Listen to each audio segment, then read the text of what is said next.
Bienvenue à la série française du podcast Talking Success Connecting the Global Fintech Community.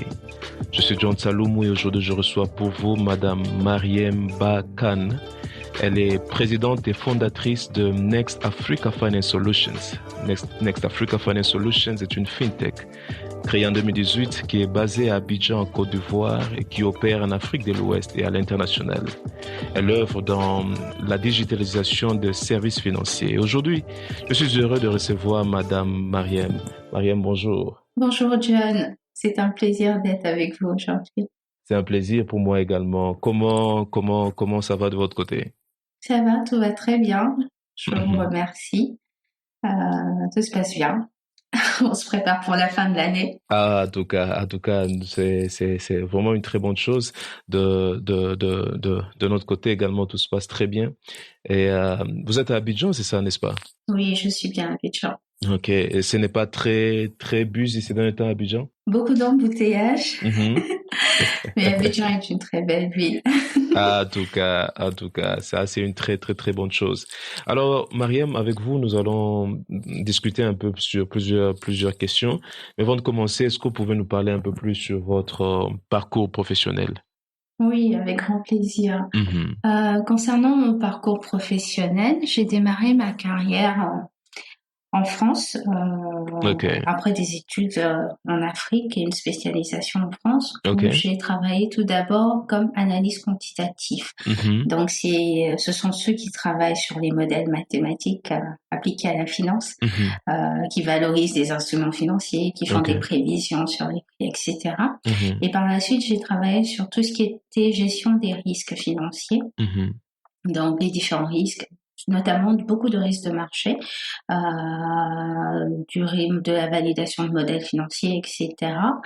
Et j'ai également travaillé dans la gestion quantitative, donc là aussi très basée sur des modèles, pour réaliser des allocations au niveau des investissements, des portefeuilles d'investissement sur différentes classes d'actifs, différentes régions.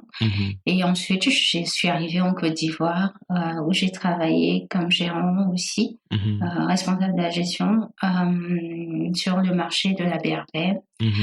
Et après cela, j'ai décidé de sauter le pas et de créer ma propre entreprise dans la fintech, parce que j'ai fait le constat qu'il y avait énormément de choses à faire, à automatiser dans les processus ici en Afrique. Et donc, j'ai voulu apporter ma pierre à l'édifice.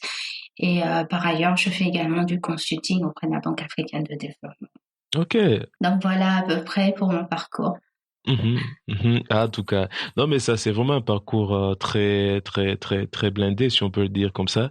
Et puis moi Merci. je vous en prie Mariem. Mais il y a quand même une question que je me pose la question. Vous avez eu à créer votre entreprise Next Africa Finance Solutions. Qu'est-ce que vous a poussé à créer Next Africa Finance Solutions? J'ai créé Next Africa Finance Solutions. Faut dire que depuis très longtemps, j'avais envie d'entreprendre, etc. J'ai pensé à plusieurs idées, mais j'ai jamais vraiment osé. Mais quand je suis arrivée, que j'ai vu l'environnement en Afrique, je suis arrivée dans une institution où il y avait énormément de choses à automatiser et qui était quand même une référence sur le marché. Et je me suis dit, il y a encore plus à faire ailleurs. Et il y avait également une certaine frustration parce que dans le quotidien, il y a des choses que moi je pensais qui devaient être, on va dire, facilitées, automatisées, que ce soit pour moi en tant qu'employé ou que pour les clients, etc. Et donc, par exemple, quand je suis arrivée, moi, en tant que gérant sur des portefeuilles d'investissement, je n'avais pas d'outils front pour gérer, donc pour prendre mes décisions d'investissement. Donc, il a fallu que heureusement que je savais développer, que je développe moi-même mon outil pour pouvoir prendre mes décisions de façon éclairée, en maîtrisant mes risques, en ayant une vue vraiment objective de tout ce que je faisais. Et j'étais également très frustrée qu'à chaque fois, que ce soit à la banque, que ce soit moi-même quand je devais investir sur des opérations de marché, que je doive à chaque fois remplir à chaque fois les mêmes documents, les mêmes formulaires. Et voilà. Donc j'ai décidé de me consacrer à la digitalisation des processus financiers avec NAS et en mettant en accent également tous les aspects de gestion des risques au niveau des investissements ou des risques opérationnels ou de connaissances clients. Donc notamment avec NAS, on propose une solution qui permet de digitaliser la commercialisation et donc qui permet de faciliter tout le parcours client. Plus besoin de se déplacer avec des queues interminables. Donc la solution, elle intègre un KYC, de la signature électronique, du paiement électronique, et donc ça permet de gérer, non seulement de faciliter la vie aux services financiers en leur permettant de se concentrer vraiment sur leur cœur de métier, mais aussi en gérant les différents risques opérationnels et surtout à améliorer l'expérience client, qui est aujourd'hui dans notre zone pas très terrible. Ok, non, je vois, je comprends parfaitement sur quelle base vous êtes fondé et les choses qui vous ont poussé à pouvoir commencer NAFS. Et puis, je me demande quand même, venant de l'Europe, comme vous avez souligné, vous êtes venu en Afrique pour devoir commencer aussi voilà, cette compagnie que vous aviez à cœur. Vous aviez déjà des idées d'entrepreneur depuis longtemps.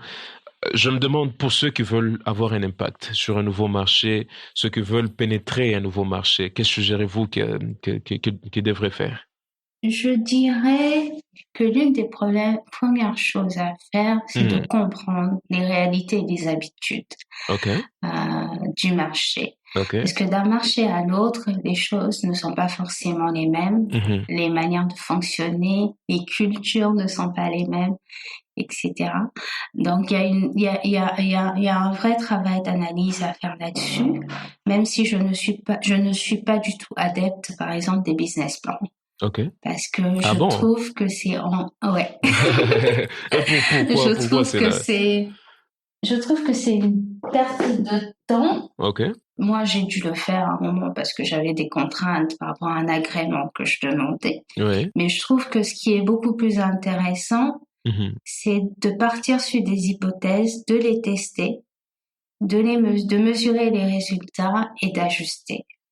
Parce que dans la plupart des cas, et je pense que beaucoup d'entrepreneurs le diront, les business plans et la réalité, c'est un monde. Il y a un monde entre les deux. On ne connaît vraiment les choses que quand on se confronte réellement au marché. Et donc voilà, pour moi ça c'est la première chose à faire. Et il faut savoir également partir sur on va dire sur de l'innovation. Il faut de la différenciation. Après, elle peut être totalement de rupture ou pas, en fonction du domaine, en fonction du secteur, mais il faut pouvoir apporter une certaine valeur ajoutée. Il est également important de comprendre que dans le domaine de la fintech, par exemple, dans laquelle je suis, c'est souvent des habitudes qui sont modifiées. C'est souvent des modes de fonctionnement qui sont totalement, on va dire, améliorés ou totalement changés. Donc, des fois, les marchés ne sont pas forcément prêts. Des fois, il y a tout un processus d'éducation ou voilà. Et ça va avec une certaine patience. Et comme je dis, tester, mesurer, ajuster. Et une autre chose également que j'ai appris sur le marché local, c'est que le réseau. Le réseau est quelque chose de très, très, très important. Voilà.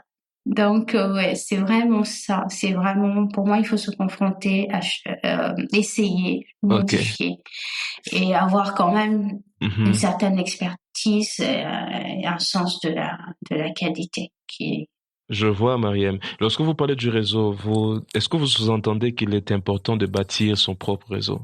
Moi, c'est quelque chose qui personnellement, à laquelle je prêtais pas forcément attention au Mhm. début, Ok. parce que je me suis toujours dit que c'est la compétence et la qualité Mhm. qui fait la différence. Mhm. Mais je me rends compte que sur certains marchés, au-delà de tout cela, le réseau peut être un grand facilitateur. Je vois. Et donc, il est donc important de pouvoir Après, c'est pour ça que je parlais d'habitude ou de réalité de marché. Voilà, les sociétés africaines ont un mode de fonctionnement très particulier. exactement. Et même les cultures sont différentes, comme vous l'avez souligné. Mhm. Exactement. Ok. Et alors, mais alors, lorsque vous parlez de l'automatisation, par exemple, Mhm. quel conseil donneriez-vous en ce qui concerne la gestion des risques du processus de l'automatisation? D'accord. Euh, Par rapport aux différents risques lorsqu'on parle sur de l'automatisation, je parlerai d'abord des éléments dont il faut s'assurer qu'ils sont présents Oui. avant de débuter un processus d'automatisation ou de digitalisation. Mhm. Il faut, bien entendu, il faut tout d'abord identifier l'ensemble des axes d'amélioration, Mhm. les éléments qui sont les plus critiques, Mhm. les failles potentielles, etc., etc. Mhm. Mais il faut également intégrer, parce que on parle d'automatisation ou de digitalisation, mais au final, c'est les hommes Ouais. qui sont les plus importants. Ouais. Donc, on va dire l'outil au service de l'homme, entre guillemets. Ouais. Et donc, il est important d'avoir une, une acceptation, une adhérence Mhm. de ces personnes-là. Ok. Donc, il faut intégrer toutes les parties prenantes dès le début du processus. Ok. Une chose également qui est importante, parce Ouais. que je parle des choses pour dire que si on les fait pas, Mhm. après, il y a un gros risque d'échec ou il y a un Ouais. gros risque que les choses ne se fassent pas correctement. Ouais. Donc, il est également important de procéder étape par étape. Parce que des Mhm. fois, on a un projet et on pense qu'on va tout réaliser d'un coup. Mhm. Mais voilà, il est important d'avoir des choses qui au fur et à mesure sont améliorées. Donc toujours de tester, mesurer et ajuster, Mhm. qui permet au final d'avoir une solution qui est beaucoup plus stable, automatique, beaucoup plus stable, beaucoup plus sécurisée Mhm. et surtout qui correspond aux besoins réels. Mhm. Parce il ne sert à rien de créer quelque chose, d'automatiser quelque chose si finalement ça n'est pas utilisé Ouais. ou ce Ouais. n'est pas adapté. Euh, et il est également important de prendre en compte euh, au niveau de la conception, de faire en sorte d'avoir une certaine rigueur, une certaine excellence, Ouais. parce que des fois, dans le domaine, par exemple, du logiciel, on se retrouve des années après à devoir tout reprendre à zéro parce que les choses n'ont pas été bien pensées dès le départ. Ouais. Donc, c'est également un gros risque et il ne faut pas oublier, en fait, tous les risques qui vont avec tous ces Mhm. processus de digitalisation, tels que le risque lié à la cybersécurité, par exemple. Ok. Donc l'idée, c'est aujourd'hui, au moment de la conception, d'embarquer, euh, on va dire, tous ces éléments de Ouais. façon au final d'avoir une solution qui réponde et qui est de façon globale à Mhm. l'ensemble des besoins et qui permet d'éviter les risques majeurs, mais pas se dire on fait une chose et après on voit comment on ajuste. Non, je vois, je comprends cela. Et lorsqu'on parle des risques, par exemple, vous avez souligné en parlant des risques liés à l'automatisation, vous avez parlé de certains risques qui sont liés à la sécurité également. Est-ce que c'est Mhm. un point qui est assez important aussi dans la chose? Oui, c'est un point qui est essentiel parce que moi, tel que je conçois l'automatisation, Oui. c'est au-delà du fait de faciliter ou de rendre des choses beaucoup plus rapides, etc. C'est Mhm. également un moyen de sécuriser. Ok. par exemple, si on parle du domaine financier en particulier, automatiser des choses font qu'il y a un moins grand risque de fraude, par exemple. Oui, oui. Automatiser les choses permettrait, par exemple, dans le cadre de la lutte contre le blanchiment d'argent, le financement de terrorisme, de pouvoir identifier les choses beaucoup plus facilement au travers d'un KYC qui est automatisé et donc oui, la sécurité est un élément essentiel dans un processus de digitalisation. Ok. Au-delà des aspects économiques ou des aspects d'expérience client, etc. C'est un tout. Ok, ok, ok. Je vois que c'est un tout lorsqu'il s'agit de vouloir automatiser tout ce qu'on est en train de faire. Et puis, alors, Mariam, je me demande pour une entreprise, disons une entreprise qui est coincée dans les voies traditionnelles, lorsqu'il s'agit de commercialiser le secteur des services financiers et d'automatiser tout leur processus. Disons qu'il y a une entreprise qui nous suit en ce moment, un business qui nous écoute en ce moment, qui est coincé dans les voies traditionnelles, mais qui aimerait bien passer à l'automatisation, mais sans savoir par où est-ce qu'elle devrait commencer. Selon vous, par où est-ce qu'elle devrait commencer? Vous avez parlé de plusieurs aspects, mais alors, par où une telle entreprise peut commencer?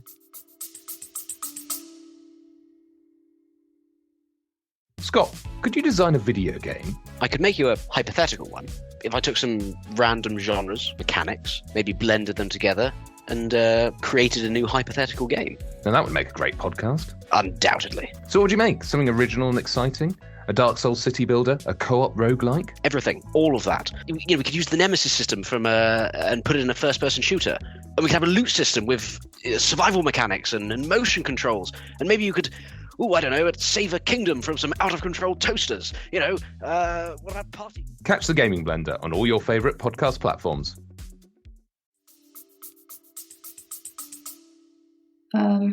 Je dirais qu'elle doit commencer par le client d'abord. Et quand je dis client, c'est pas seulement ce qu'on entend par client en général. Le client, c'est également le collaborateur. Ok. Voilà, donc quand je parle d'expérience client, elle est beaucoup plus large. On fait quelque chose, on automatise pour répondre à un besoin. S'il n'y a pas de besoin, ou si la solution ne répond pas aux besoins, elle ne sert à rien, elle ne sera pas utilisée comme il faut, ou en deçà de ses capacités. Donc au final, parce qu'il faut dire que des fois un processus d'automatisation peut être coûteux. On peut être coûteux aussi bien en ressources financières qu'en ressources humaines. Donc il est important dès le départ de s'assurer de cette conformité avec les besoins. Et il est également important de garder à l'esprit qu'il faut un processus d'adaptation régulier. Parce que les besoins évoluent, les contextes évoluent. Et donc, il faut savoir très rapidement s'ajuster et donc répondre à ce besoin-là. Et dans un processus d'automatisation également au sein d'une entreprise, il est important, comme je l'ai dit tout à l'heure, d'avoir une implication de toutes les parties prenantes et une responsabilisation. Une responsabilisation dans le sens où chacun doit savoir quel est l'impact que j'ai ou quelle est l'implication si le processus d'automatisation n'est pas bien pensé ou n'est pas fait dans les règles de l'art. Et comme je l'ai dit également, c'est analyser et par exemple des choses qui peuvent faciliter, par exemple, c'est de se mettre de mettre ce qu'on peut appeler des personas, etc. C'est de voir, parce que un processus, un outil ou un logiciel, s'il n'est pas simple, il sera pas utilisé comme il faut. Donc, il est important des fois de se mettre dans la peau des autres, donc de créer ce qu'on peut appeler des personas ou autres, de façon à s'assurer que la solution, elle est simple et elle est sécurisée. Et on a une capacité, parce que j'ai parlé d'adaptation aussi, qu'elle a une capacité de de la mettre à jour de façon relativement facile. Ok, je vois. Mais lorsqu'il s'agit, par exemple, de l'équipe de l'équipe qui travaille avec vous au sein de l'entreprise, le fait de devoir lutter à ce qu'il y ait cette forme de responsabilisation au sein de tous les membres de l'équipe, n'est-il pas des défis qui sont liés par rapport à cela? Ou bien c'est une chose auquel les gens s'adaptent facilement. Vous, en tant que étant habitué à cela, est-ce qu'il y a des défis qui sont liés à cela, ou bien c'est une chose à laquelle les gens s'adaptent rapidement? Moi, de mon expérience personnelle, Oui, après, ce n'est peut-être pas le cas de tous les entrepreneurs, oui. mais moi, personnellement, je trouve que les ressources humaines Mhm. sont la ressource la plus cruciale dans le cadre d'un projet de digitalisation, d'automatisation. Ouais. Et dans ce contexte-ci, bon, après, j'ai ma manière de fonctionner et des exigences et des standards. Mhm. Des fois, une conscience professionnelle peut ne pas être suffisamment présente. Ouais. Et donc, il y a tout un travail qui fait que les gens, et c'est peut-être là où le fait que tout le monde partage la même vision, que tout le monde comprenne le sens du Mhm. projet, Ouais. que tout le monde se sente impliqué, que tout le monde comprenne son rôle et quel est l'impact de tout ça au final, qui va faire que les gens vont s'impliquer ou pas. Ok, ok, je vois. Ah, je comprends très parfaitement. C'est important que tout le monde puisse comprendre et savoir quel est l'impact qu'il va devoir apporter. Alors, j'aimerais qu'on parle un tout petit peu sur le secteur en tant qu'analyste. Vous, en tant qu'analyste, je pense Mhm. on va finir par là aujourd'hui. Prenons le secteur, l'Afrique, non seulement l'Afrique francophone, mais aussi l'Afrique en général. Il y a certainement plusieurs domaines dans les secteurs financiers qui sont d'une certaine manière ouverts et qui peuvent être des bonnes plateformes pour des investissements et aussi ramener des profits dans les secteurs financiers. En tant qu'analyste, quels sont selon vous le secteur sur le marché africain pour le moment, en tout cas pour l'instant, que vous trouvez qui sont assez ouverts et qui peuvent ramener des profits, hein. Vous n'avez pas besoin de donner beaucoup de détails parce qu'il y a sûrement il y a sûrement de compétiteurs, voilà, qui vous suivent en ce moment et qui vous écoutent en ce moment. Mais d'un point de vue analytique, quels sont ces domaines-là? D'accord. Je vais d'abord partir du constat Mhm. que aujourd'hui, surtout en Afrique francophone, la Ouais. plupart des fintechs sont orientés vers le paiement. OK. Alors qu'il y a dans le domaine des services financiers, il y Ouais. a encore aujourd'hui beaucoup de domaines sur lesquels il est possible d'apporter de la valeur ajoutée, il est possible de modifier les habitudes. OK. Par exemple, si je prends tout ce qui est investissement, financement, il n'y a pas suffisamment pour ne pas dire il n'y en a presque pas, Mhm. de fintech qui Mhm. opèrent dans ce domaine-là. Il n'y a pas forcément suffisamment dans la RegTech. Aujourd'hui, le secteur financier est un secteur qui est très réglementé. Mhm. Mais voilà, il y a beaucoup de choses qui peuvent être apportées là-dessus. Il y a Mhm. beaucoup de choses qui peuvent apporter dans le domaine du KYC, de la connaissance du client, donc avec tout ce que cela implique. Mhm. Il y a beaucoup de domaines. On peut éventuellement regarder du côté de tout ce qui est advisory, robot advisory, Ouais. la surtech. Voilà, donc pour vous dire que le secteur financier est très large et très varié et que ce n'est pas uniquement le paiement. Mhm. Et aujourd'hui, il y a la possibilité d'aller trouver d'autres segments que les segments traditionnels.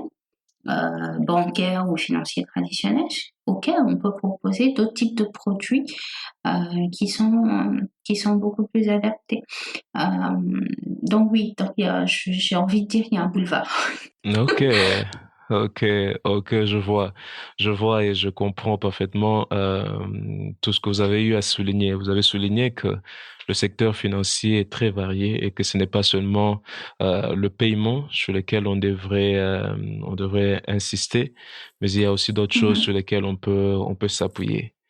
On va finir par tout à là. fait. En tout cas, Mariam, merci beaucoup. Merci pour cet échange. Merci à vous, John. Ça a été un plaisir. Merci, c'était un plaisir pour moi également. Mais pour ceux qui aimeraient peut-être vous contacter ou vous joindre, comment est-ce qu'ils peuvent le faire? On peut nous joindre sur les réseaux sociaux, sur Mhm, Facebook ou LinkedIn, sur notre page, mhm, Next Africa Finance Solution, mhm, sur notre site internet mhm, www.nafs.global mhm, et sur l'adresse email mhm. welcome@nafs.global. En tout cas, merci beaucoup, Mariam, et c'est très bien noté. Merci. Merci à vous, John. Merci d'avoir suivi l'épisode de cette semaine de Talking Success Connecting the Global FinTech Community. Suivez-nous sur notre page LinkedIn, Talent in the Cloud. Et si vous êtes intéressé par des talents exécutifs, ou si vous cherchez à accroître votre équipe, ou si vous-même vous êtes à la recherche d'un changement de carrière, alors consultez notre site web talentinthecloud.io.